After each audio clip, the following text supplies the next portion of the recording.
Hi everyone, welcome to my YouTube channel. तो आज का हमारा शानदार वीडियो सीटेट पेपर 2 एसएसटी के लिए है। इस वीडियो में हम एसएसटी के कुछ प्रीवियस ईयर के प्रश्नों को कवर करेंगे जो कि मोस्ट इंपॉर्टेंट है। सारे क्वेश्चन जो है तो हमने मोस्ट इंपॉर्टेंट क्वेश्चन लिए हैं। आने वाला जो सीटेट एग्ज़ाम जुलाई 2025 में है तो उसके लिए ये सारे क्वेश्चन बहुत ही महत्वपूर्ण है। तो आप लोग अपनी प्रिपरेशन जो है, अपनी तैयारी अभी से स्टार्ट कर दीजिए, क्योंकि जो पेपर सेकंड होता है एसएसटी वाला, ये थोड़ा टफ होता है।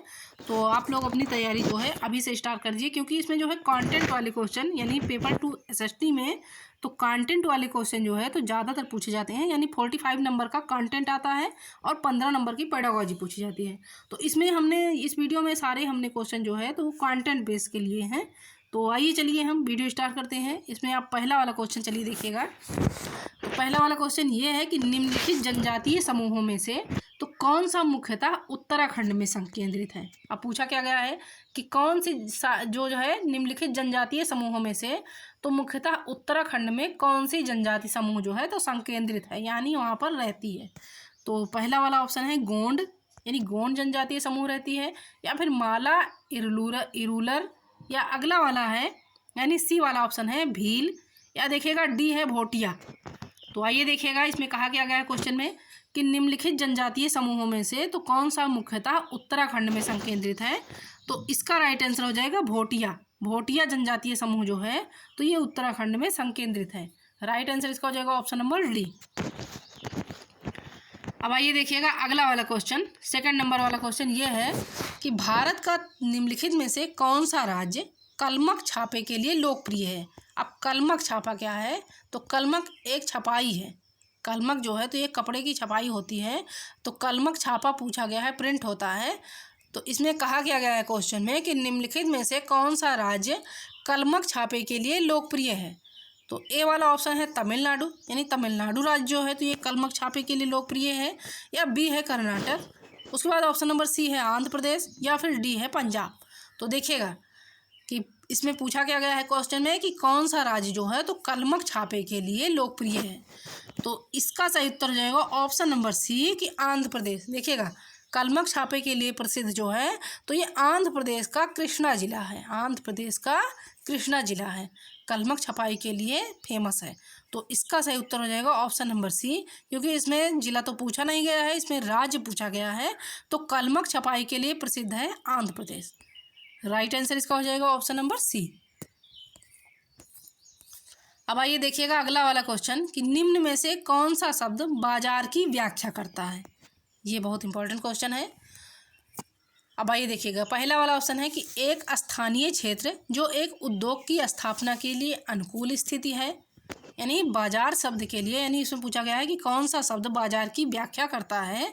तो पहले वाले में दिया गया है कि एक स्थानीय क्षेत्र है, बाजार जो है तो वो एक स्थानीय क्षेत्र है जो एक उद्योग की स्थापना के लिए अनुकूल स्थिति है। उसके बाद बी है कि एक दुकान उद्योगपति द्वारा निर्मित माल बेचने के लिए है, या सी है कि उद्योग द्वारा एक विशेष प्रकार के उत्पाद में संभावित व्यापार है, या डी है कि एक माल जो उत्पाद बेचता है। तो देखिएगा क्वेश्चन में कहा गया है कि निम्न में से तो कौन सा शब्द बाजार की व्याख्या करता है। तो इसका राइट आंसर हो जाएगा ऑप्शन नंबर ए कि एक स्थानीय क्षेत्र जो एक उद्योग की स्थापना के लिए अनुकूल स्थिति है। राइट आंसर इसका हो जाएगा ऑप्शन नंबर ए। अब आइए देखिएगा अगला वाला क्वेश्चन। तो नेक्स्ट नंबर क्वेश्चन ये है कि राजा राम मोहन राय जैसे समाज सुधारकों ने महिलाओं के खिलाफ प्रचलित सामाजिक अन्याय जैसे सती के बारे में प्रचार के लिए निम्नलिखित में से तो कौन सी रणनीति का प्रयोग किया। राजा राम मोहन राय जो थे तो ये एक समाज सुधारक थे। अब इन्होंने महिलाओं के प्रचलित जो सामाजिक अन्याय, महिलाओं के प्रति जो उस समय सामाजिक अन्याय होता था, जैसे सती होना, यानी जब उनकी पति की मृत्यु हो जाती थी तो उनके साथ वो जिंदा जल जाती थी, तो उसको हटाने के लिए, उसको प्रचार के लिए तो उन्होंने कौन सी रणनीति अपनाई। तो देखिए पहला वाला है कि उन्होंने लोकप्रिय समाज परिवेश की मदद ली, या फिर उन्होंने सरकार के प्रभाव का इस्तेमाल किया, या उन्होंने अपने स्टैंड साबित करने के लिए प्राचीन पवित्र ग्रंथों की एक कविता या वाक्य का प्रयोग किया, या डी है कि उन्होंने लोकप्रिय राष्ट्रवादी नेताओं की मदद ली। तो देखिएगा कि राजा राम मोहन राय जैसे समाज सुधारकों ने तो महिलाओं के प्रति जो अत्याचार हो रहा था, महिलाओं के प्रति जो सामाजिक अन्याय हो रहा था, तो उसको दूर करने के लिए, उसको हटाने के लिए तो उन्होंने ऐसी रणनीति अपनाई। उन्होंने अपने स्टैंड साबित करने के लिए प्राचीन पवित्र ग्रंथों की एक कविता या वाक्य का प्रयोग किया। कविता या वाक्य के माध्यम से जो है तो उन्होंने ये कुप्रथा को हटाया था। जो महिलाओं के प्रति अत्याचार होता था, अन्याय होता था, तो उन्होंने क्या किया कि कविता और श्लोक के माध्यम से उन्होंने ये चीज़ प्रयोग किया और उसे हटवाया। तो इसका सही उत्तर हो जाएगा ऑप्शन नंबर सी। अब देखिएगा अगला वाला क्वेश्चन कि संक्षिप्त ईवीएम का पूर्ण रूप है। ईवीएम पूछा गया है, यानी आप लोग जिस पे जो है वोट देने जाते हो, तो ईवीएम का संक्षिप्त रूप पूछा गया है, पूरा नाम पूछा गया है, फुल फॉर्म इसका। तो देखिएगा तो ईवीएम का संक्षिप्त रूप होगा इलेक्ट्रॉनिक वोटिंग मशीन। तो इसका सही उत्तर हो जाएगा option number C, electronic voting machine. अब देखिएगा अगला वाला क्वेश्चन कि पंचायती राज व्यवस्था कितने स्तरों पर कार्य करती है। तो आइए देखिए पंचायती राज व्यवस्था जो है तो वो कितने स्तरों पर कार्य करती है। ए वाला दिया गया है कि 1 पर, बी है 2 पर, सी है 3 पर या फिर 4 पर। तो देखिएगा कि पंचायती राज व्यवस्था जो है तो वो 3 स्तरों पर कार्य करती है। राइट आंसर इसका हो जाएगा ऑप्शन नंबर सी। अब देखिएगा अगला वाला क्वेश्चन, संयुक्त राज्य अमेरिका में नागरिक अधिकार आंदोलन शुरू हुआ था। तो देखिए कि संयुक्त राज्य अमेरिका में नागरिक अधिकार आंदोलन तो ये कब शुरू हुआ था।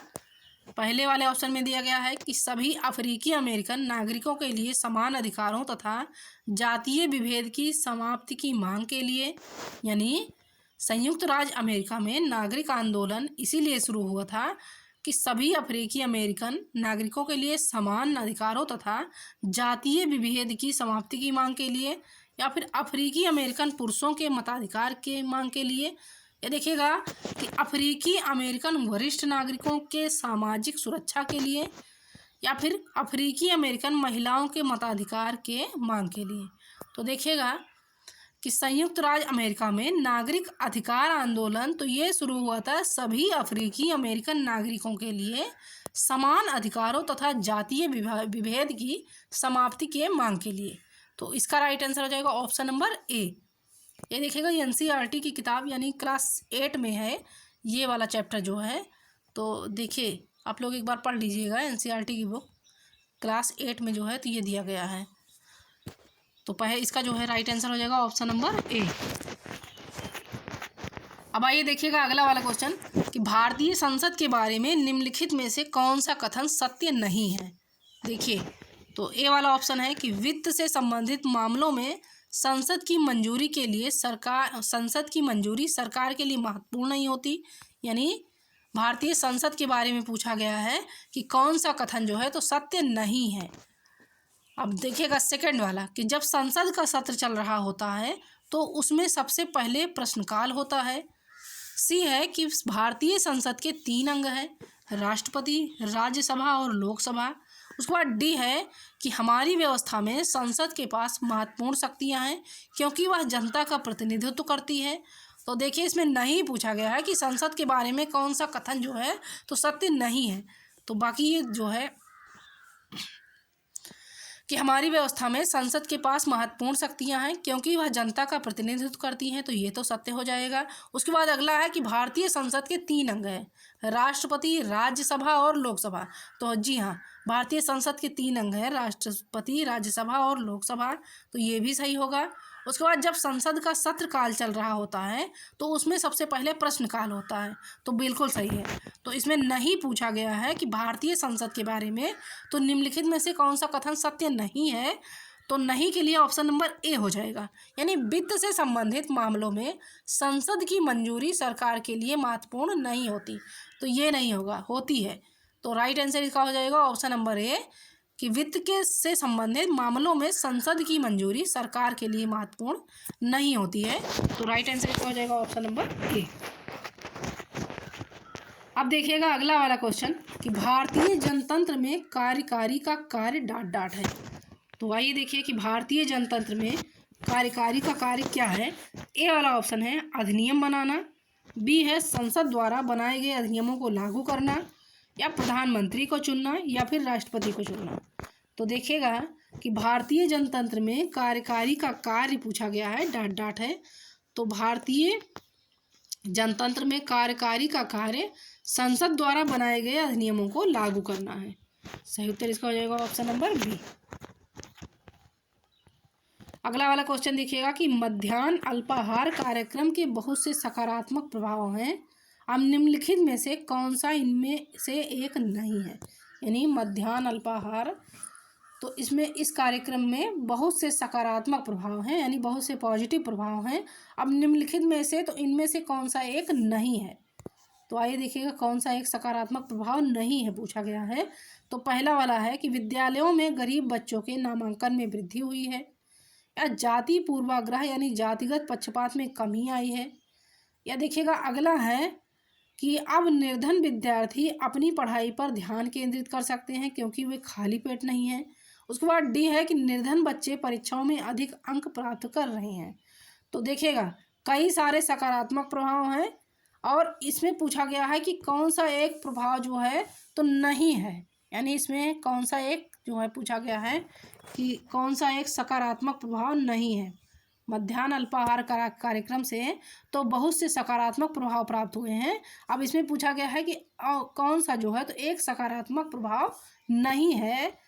तो देखिए पहला तो हो जाएगा कि विद्यालय में गरीब बच्चों के नामांकन में वृद्धि हुई है, ये तो सकारात्मक प्रभाव है। उसके बाद बी है कि जातिगत पूर्वाग्रह यानी जातिगत पक्षपात में कमी आई है, तो ये भी सकारात्मक प्रभाव है।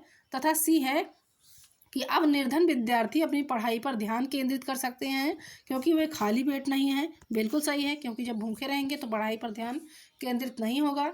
तो मध्याह्न अल्पाहार के माध्यम से उन्हें जो है तो पेट भर भोजन मिलता है, तो वो अपनी पढ़ाई पर ध्यान केंद्रित कर सकते हैं। अब इसमें सकारात्मक प्रभाव नहीं है पूछा गया है, कौन सा नहीं है? तो देखिए निर्धन बच्चे परीक्षाओं में अधिक अंक प्राप्त कर रहे हैं, तो ऐसा कुछ नहीं है। सभी बच्चे, जो बच्चे ज़्यादा पढ़ेंगे, जो बच्चे पढ़ने में तेज होंगे वही अधिक अंक प्राप्त करेंगे। तो ऐसा कुछ नहीं है कि निर्धन बच्चे जो हैं परीक्षाओं में अधिक अंक प्राप्त कर रहे हैं, तो यही जो है सकारात्मक प्रभाव नहीं है पूछा गया है। तो इसका राइट आंसर हो जाएगा ऑप्शन नंबर डी। अब देखिएगा अगला वाला क्वेश्चन। तो नेक्स्ट नंबर क्वेश्चन ये है कि निम्नलिखित में से कौन सा सनराइज उद्योग का एक उदाहरण है? तो पहला वाला है सूचना प्रौद्योगिकी उद्योग, बी है खाद्य तेल उद्योग, सी है कागज उद्योग, या डी है पटसन उद्योग। तो देखिएगा क्वेश्चन में कहा क्या गया है कि निम्नलिखित में से कौन सा सनराइज उद्योग का एक उदाहरण है? तो सनराइज उद्योग का उदाहरण यह है सूचना प्रौद्योगिकी उद्योग। राइट आंसर इसका हो जाएगा ऑप्शन नंबर ए। अब देखिएगा अगला वाला क्वेश्चन कि अब मीडिया को डाट डाट के साथ निकटीय संबंधों के कारण स्वतंत्र नहीं माना जा सकता। तो देखिएगा किसके कारण जो है तो मीडिया को स्वतंत्र नहीं माना जा सकता, यानी किसके निकटीय संबंधों के कारण तो मीडिया को स्वतंत्र नहीं माना जा सकता। तो पहला वाला है सरकारी एजेंसियों के कारण, उसके बाद बी है व्यापारिक घरानों के कारण, सी है गैर सरकारी संस्थाओं के कारण, तथा डी है नागरिक समाज के कारण।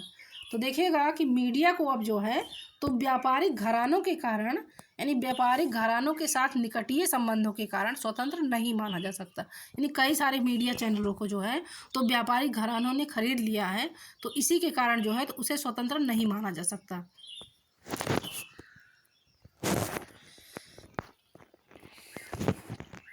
तो देखिए इसका राइट आंसर हो जाएगा ऑप्शन नंबर बी।